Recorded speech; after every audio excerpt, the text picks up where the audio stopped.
It's October 26th, 2023,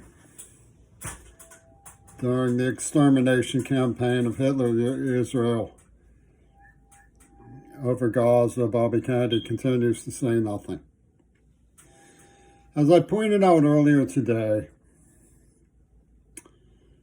when political correctness is brought in as a perfected lens to judge everything, it's usually a politician saving money on sound bites because it doesn't embrace the density of issues, the education that's needed, or the divergence of characters very comprehensively.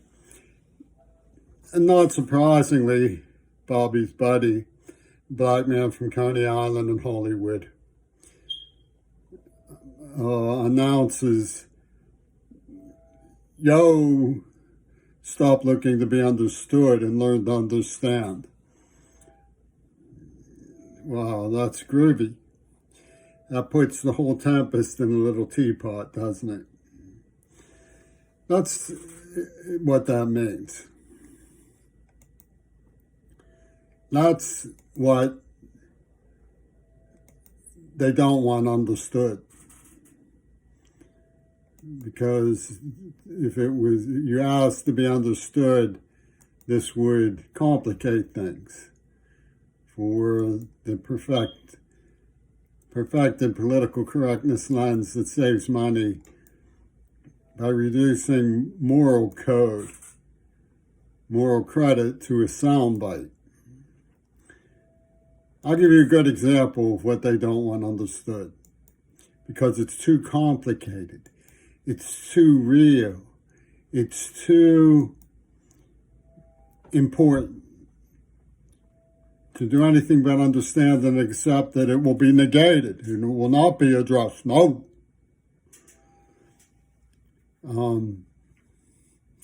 A nerve agent was given to me.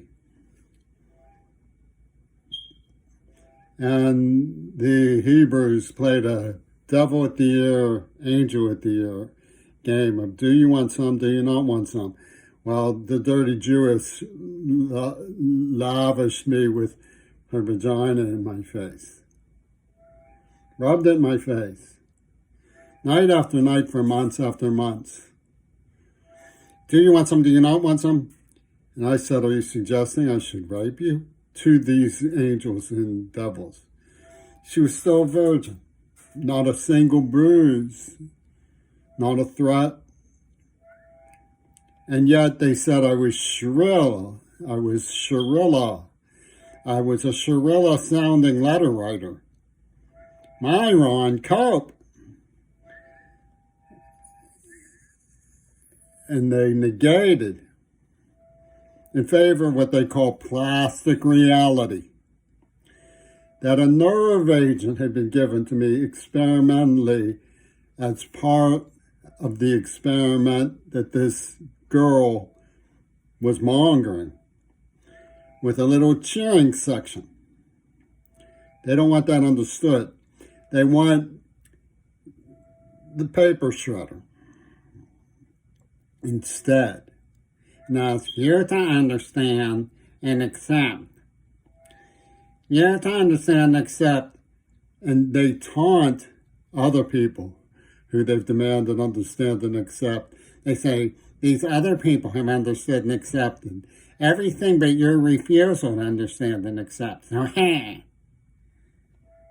And they had it all worked out what they call an infection point.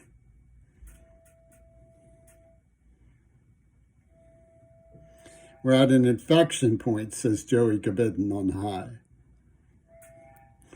And the more you tell them, lay off it, you've made yourselves look absolutely asinine. The more they go, but we're cast in a weird Tokyo shock movie, and we can't get enough of it. Ooh. And they call that jurisprudence, for one thing. They called that jurisprudence for one thing. They put a car bomb in Mackenzie Shirilla's circuitry, demolished her, and they call it jurisprudence. They call it jurisprudence, for one thing. They call it political realities, for another thing.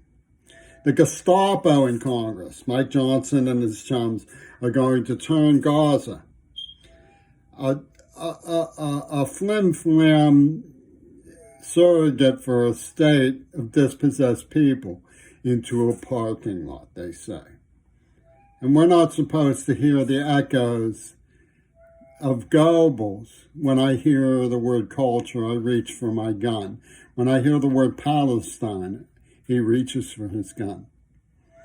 We are dealing with the criminally insane, but worse, because the criminally insane could be dealt with in our midst if we weren't dealing with a ratty, incomprehending, chauvinist, malicious so-called democracy of people.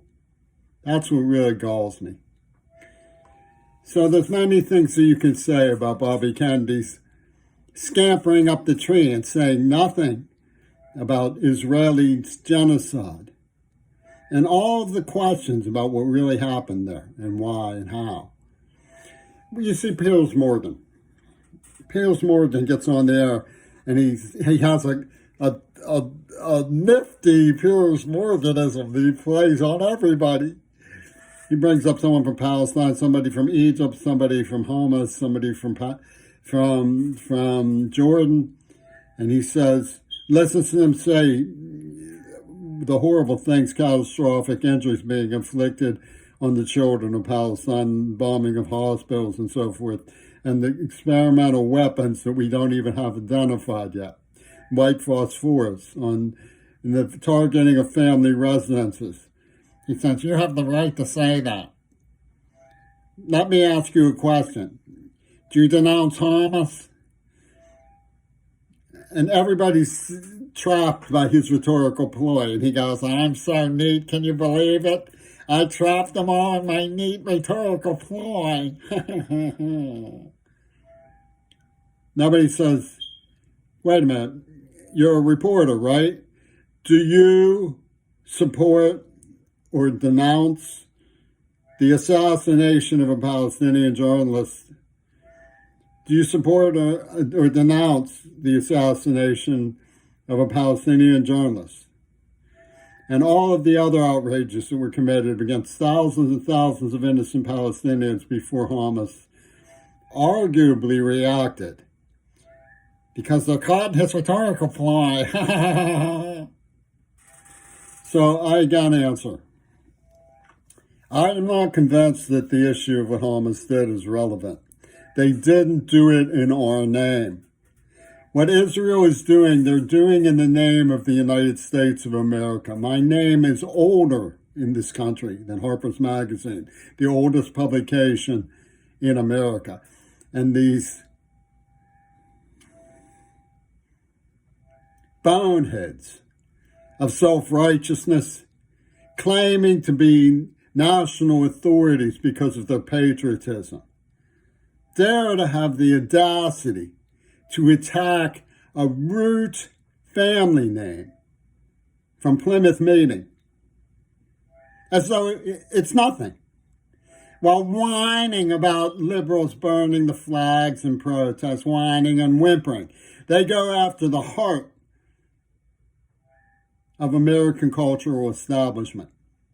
Impunity. And then, when they've done that, when they've turned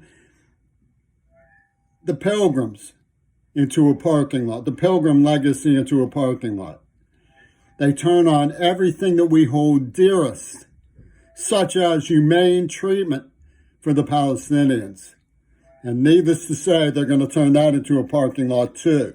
And guess what they're going to play over the loudspeakers? Oobla dee oobla da.